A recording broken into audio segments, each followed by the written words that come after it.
Son las 8:26. Saludamos al economista Mauricio Pozo. Él fue ministro de Economía en los gobiernos de Lucio Gutiérrez y Lenín Moreno. Economista Pozo, muy buenos días. Quisiéramos conocer su punto de vista sobre cómo marchan las finanzas públicas, el estado de situación de la economía del país, particularmente el manejo del estado de esta situación. Como antecedente, lamentablemente, en el sur del país, aquí en la provincia de La Suaya, hay frustración tras frustración por errores, por una parte, que se cometen. Vienen dos altísimas autoridades del Estado, no visitan puntos críticos, tanto en la vialidad y donde hay un grave deslave, además con graves problemas sociales, y nos refrescan esto, ofertas de un anterior gobierno que nunca se cumplieron. En todo caso, más allá de lo que es el Azuay, ¿cómo ve usted los avances del gobierno, al punto al cual se ha llegado este ordenamiento de las finanzas públicas que señala el presidente de la República ya se ha logrado? Buenos días, Gustavo, gracias por la entrevista. Tal vez empezar indicando que, si bien es cierto, la situación en este momento es difícil porque existe una serie de compromisos impagos y obviamente hay una reacción natural de aquellos que no han recibido sus recursos. El horizonte, yo creo que una vez que se aprobó el convenio con los multilaterales y algunas decisiones adicionales que tienen que adoptar, el mismo tema de la recaudación que mejoró en el mes de abril producto del ajuste del IVA, podría abrir una ventana de mejor escenario futuro sin decir que con ello vamos a estar bien. Este año, como hemos anotado varias veces, vemos un año sin crecimiento y eso obviamente significa sin aumento del empleo. Pero es distinto que ese problema esté presente con una administración que busque ordenar las cosas que con una administración que acumule problemas. Y desde ese punto de vista me parece que están tratando de mejorar las cosas. Sí me preocupan algunos temas, el asunto de las reformas, que no se conoce cuáles pueden ser, obviamente. El que no topen, por ejemplo, el caso del diésel como derivado y sí topen solamente el asunto de la gasolina extra y ecopaís, porque la super está liberada. Eso me parece que sería un error.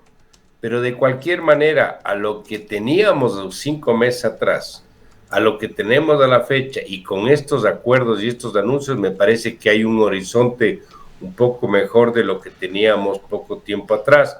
Y obviamente que poco a poco los recursos que vayan a ingresar producto de los acuerdos y las otras decisiones permitan ir paliando la presión que se tiene de los proveedores del Estado y todos aquellos que tienen compromisos de impagos. ¿Permeará todo esto que han sido maniobras del gobierno para mejorar la economía finalmente a la población, que por el contrario hasta el momento ha venido sintiendo todos estos temas de iliquidez, miles de proveedores del Estado, como usted acaba de referirlo, esperando que el gobierno le pague? Se habla de una deuda de varios miles, me parece, entre 1.500, 2.000 millones de dólares a proveedores del Estado.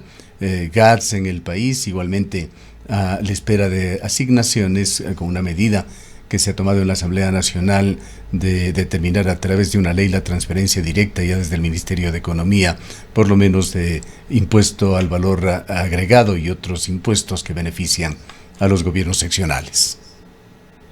Bueno, el buscar que haya un débito automático de las cuentas en el Banco Central para que éstas permitan transferir fondos a los gobiernos seccionales, se entiende la razón y la argumentación por parte de prefecturas, municipios, es entendible, es absolutamente, yo diría, justificable de alguna manera.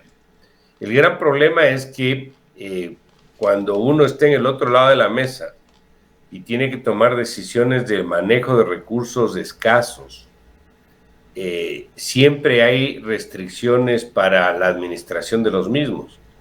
Y una de las restricciones, por ejemplo, sería esta que está usted anotando, que automáticamente esto se entregue. ¿Y por qué es una restricción?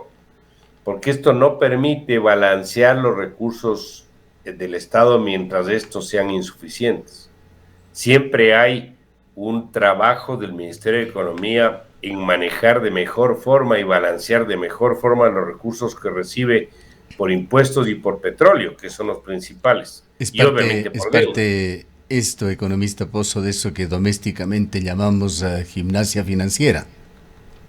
No sé si ponerle ese calificativo de gimnasia financiera, pero sí decirle que los recursos que se tienen no es que los billetes vienen marcados, no es que dicen esto es para los GATS, esto es para la deuda interna, esto es para el problema de la seguridad, esto es para el problema de la salud, no. Todos los recursos ingresan al Estado y se tratan de administrar de la mejor forma. Porque le voy a decir algo. La Constitución, por ejemplo, establece que usted tiene que entregarle hasta el próximo año, al 25, el 6% del PIB a ese sector, a la educación. ¿Cuánto, por lo tanto, si es un punto por año, debieron haber entregado este año? ¿O cuánto deberían entregar este año 24? Deberían entregar el 5%, y el año pasado el 4%, y así hacia atrás. ¿Qué es lo que ha pasado en la práctica? Que a pesar de que diga la Constitución eso, no se entregó nunca el 4%. ¿Y sabe por qué no se entregó? Porque no había plata. La ley puede decir cualquier cosa, puede poner cualquier norma, cualquier restricción, pero si físicamente no existe la liquidez para poder transferir, no hay cómo transferir. Así le pongan en la cabeza una pistola al ministro de Economía o le voten. Entonces, las cosas no funcionan tanto así.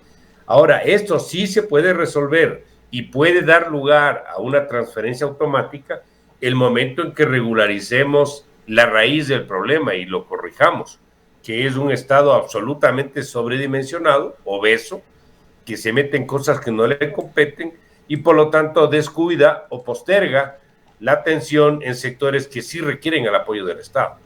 Pero mientras eso no ocurra, eso va a ser en la práctica un serio problema. Es decir, que esta decisión tomada en la Asamblea Nacional, que se la aprobó con 106 votos, en buena medida podría quedar en el papel. Yo diría, ok, se aplica esto, puede darse, pero ¿y qué pasa con los otros compromisos? Lo que a veces no se entiende es que la plata no alcanza. Y no alcanza no a veces porque falte plata, sino porque no hay una buena administración de los fondos públicos. En los propios GATS, la propia iniciativa de la Asamblea para que se entregue automáticamente los recursos a los gobiernos seccionales, debería incorporar no solamente eso, sino que hay una rendición de cuentas de los fondos que se les entregan y que se conozca en qué se ve esa plata. Porque caso contrario, a usted le apergolla aquí al gobierno central con normas de esta naturaleza y esa plata termina gastándose en cosas que no son nada relevantes, nada importantes y que la mayoría de ello es gasto corriente como efectivamente es. Entonces a mí me parece que siempre estamos pensando en principios o en conceptos de cantidad, cuantitativos, y no en principios de calidad, cualitativos, que digan, señores, los recursos que el Estado le entrega a los GATS, como son los recursos del 20% del ingreso tributario y del 10% del ingreso petrolero, van a ir a este tipo de metas, a este tipo de objetivos de inversión en municipios, prefecturas.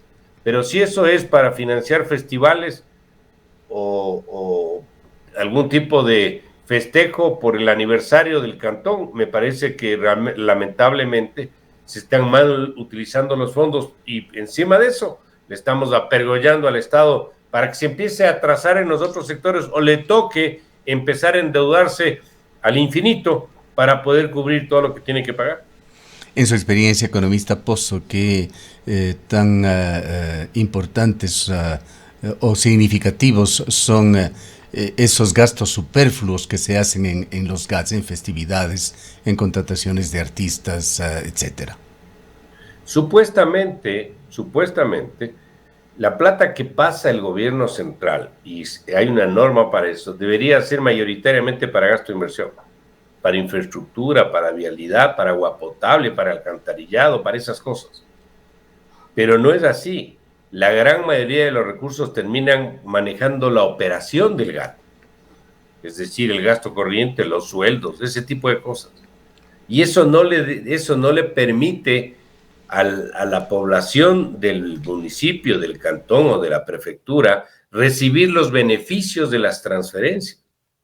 No existe eso. Yo no digo que esto sea para todos, que no se me malentienda, porque hay municipios que lo manejan bien, pero lamentablemente hay muchos que no lo manejan bien. Y lo peor de todo es que no se conoce. Que me digan a mí si se conoce en qué se gasta la plata cualquier municipio del país. No existe una rendición de cuentas clara sobre ese particular. Entonces, quieren que no haya atrasos y que se les entregue automáticamente la plata. Yo diría, entiendo su posición, no lo juzgo, pero sí me parece que hay que considerar estas otras cosas que estoy anotando, porque en caso contrario, lo que estaríamos es simplemente cumpliendo por un lado para incumplir en otro. Cuéntenos sobre otra herramienta que usa el sector público, el Ministerio de Economía y Finanzas, en forma relativamente frecuente, el pago con papeles, que entendemos es pago con bonos del Estado. Algunos GATS aquí en la provincia de La Suay han mencionado que se encuentran en esa situación, recibiendo sus asignaciones con bonos del Estado o con papeles, como lo señalan en sus declaraciones sus representantes. ¿Qué tan buena es esta solución? ¿Qué de positivo y qué de negativo trae para los actores? Bueno, esto es una consecuencia de la falta de liquidez.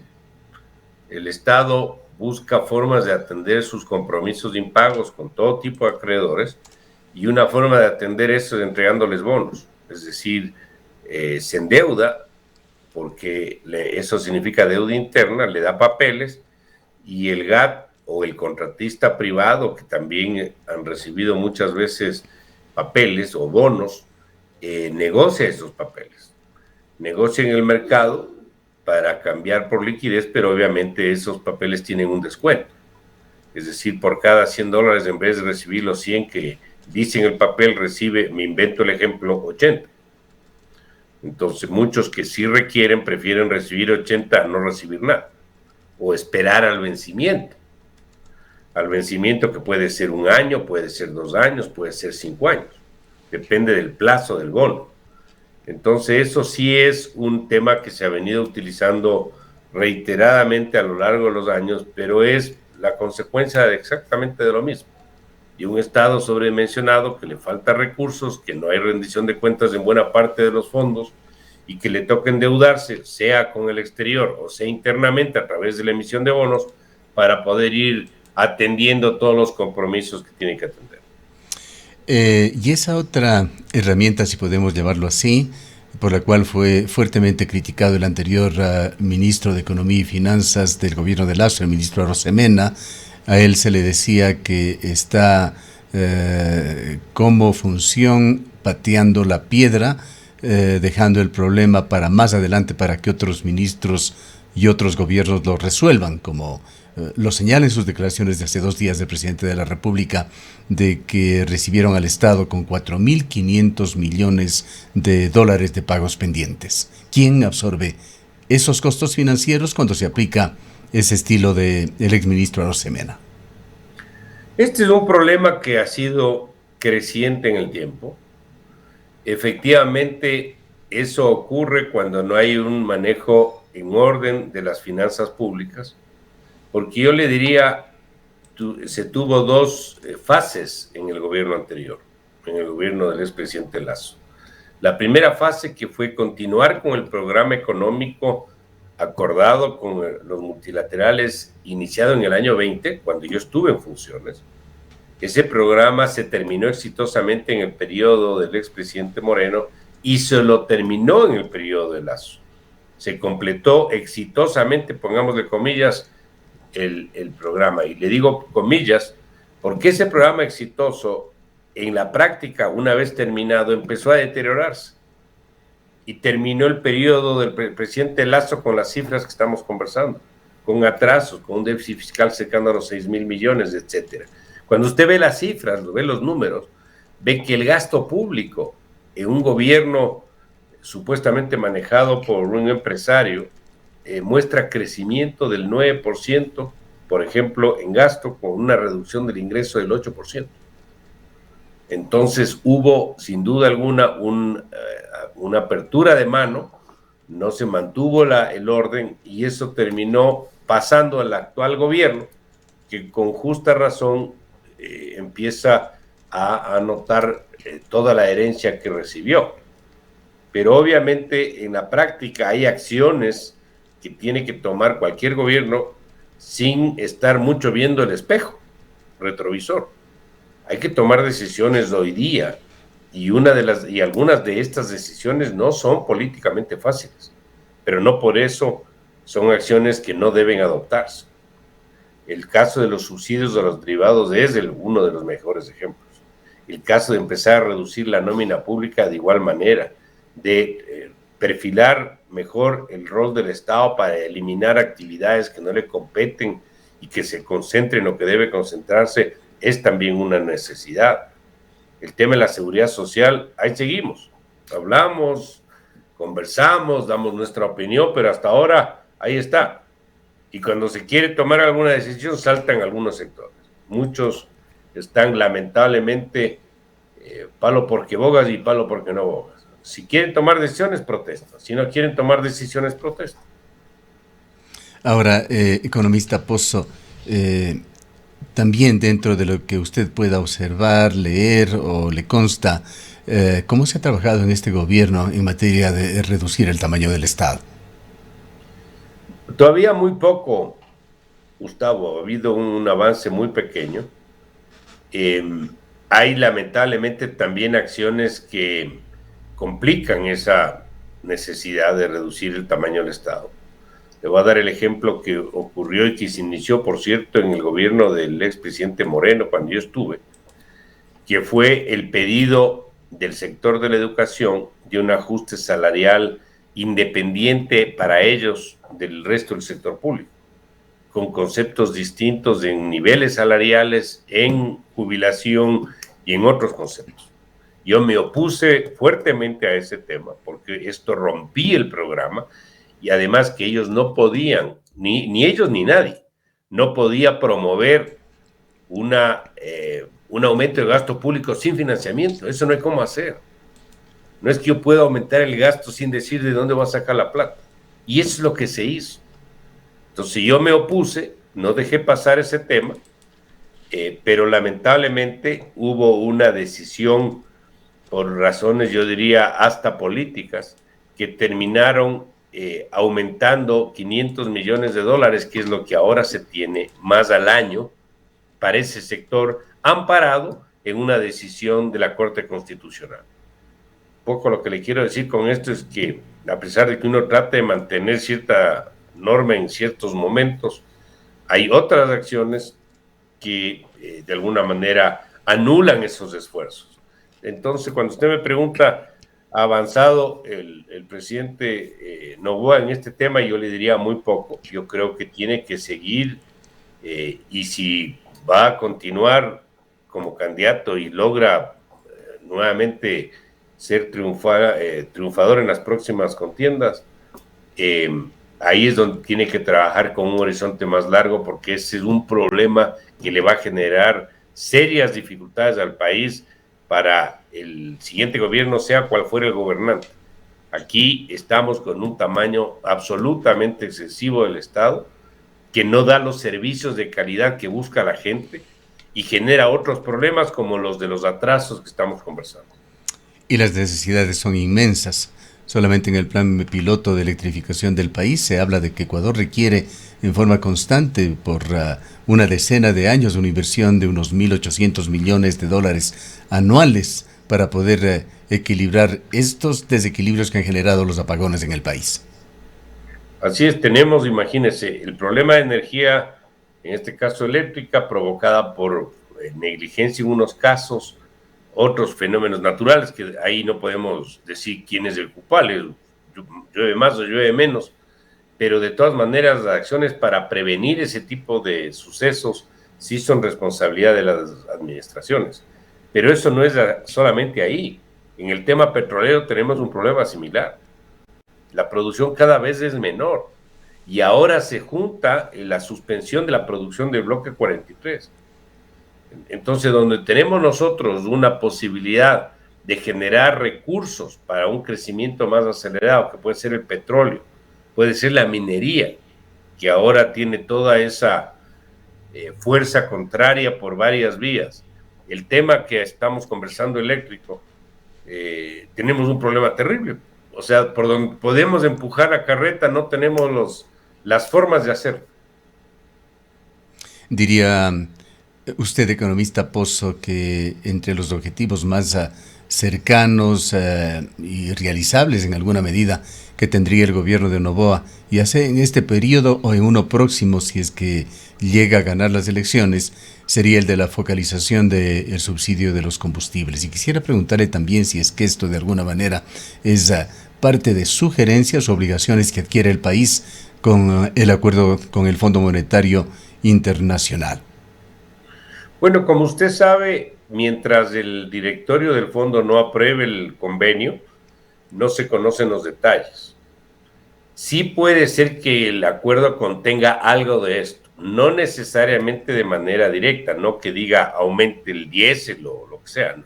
Normalmente eso no se presenta de esa forma, pero sí se puede argumentar de que hay una focalización mucho más, yo diría, directa y adecuada y eficiente para aquellos subsidios que entrega el Estado. ¿Y esto qué significa? Que usted tiene un 100% de subsidios y el 60% de estos son derivados de petróleo y tiene un acuerdo firmado, no tiene mucho espacio para no topar el tema de los subsidios mayoritarios, que sería en este caso los de los derivados. Entonces, muy probablemente sí contenga algo de eso. Ahora, dentro de eso, ¿qué topan, cuándo topan y cómo lo hacen? Ese es otro tema. Pero lo tienen que hacer. Pero no es que nunca se ha hecho. Recordemos que esto veníamos nosotros ajustando en el año 20, en plena pandemia, el 5% mensual a los derivados. Después se bajó al 3%, pero se mantuvo la reforma. Esto fue después eliminado en el gobierno de Lasso, por razones que desconozco. Porque si eran objetivos políticos, no les fue bien. Y esto ahora retomar se vuelve un problema. Y la idea era alcanzar los precios internacionales y después que pase lo que pase en cualquier parte del mundo. Que estos fluctúan de acuerdo al mercado internacional, a veces pueden subir un poco, a veces pueden bajar un poco, pero eso es lo obvio. Imagínense, sube el precio y usted subsidia internamente y encima subsidia a sectores que no debe subsidiar. Entonces esto no funciona de esa manera. Tienen que tomar una decisión, por cierto, con acuerdo con el fondo o sin acuerdo con el fondo. Bien, para finalizar, economista Pozo, ustedes los economistas son muy buenos para hacer previsiones en materia económica, pero también en muchos casos esto se mezcla, va de la mano con la política. Quisiera darle a conocer lo que es una conclusión de la revista Análisis Semanal. Señala, un posible escenario es que en las elecciones de febrero existe una polarización entre Noboa y el candidato correísta, dando a Noboa un bloque muy importante en la Asamblea que se constituiría en bloque mayoritario. No se puede descartar una victoria en primera vuelta. ¿Qué opina sobre este comentario? Bueno, yo al contrario de lo que usted anota, yo creo que los economistas no son buenos haciendo proyecciones. Alguna broma hay por ahí que dice que la mitad del tiempo están programando o estimando y la mitad explicando por qué no acertaron la estimación. Pero es un escenario, pero yo creo que es todavía prematuro hablar del tema porque no empieza la campaña.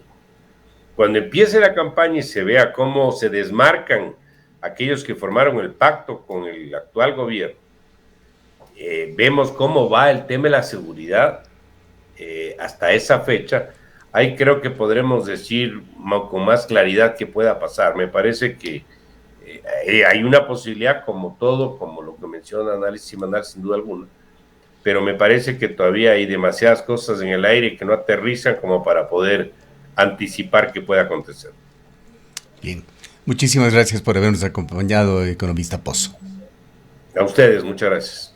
El economista Mauricio Pozo es un destacado analista de la economía ecuatoriana en particular, y fue ministro en esta área en los gobiernos de Lucio Gutiérrez y Lenín Moreno.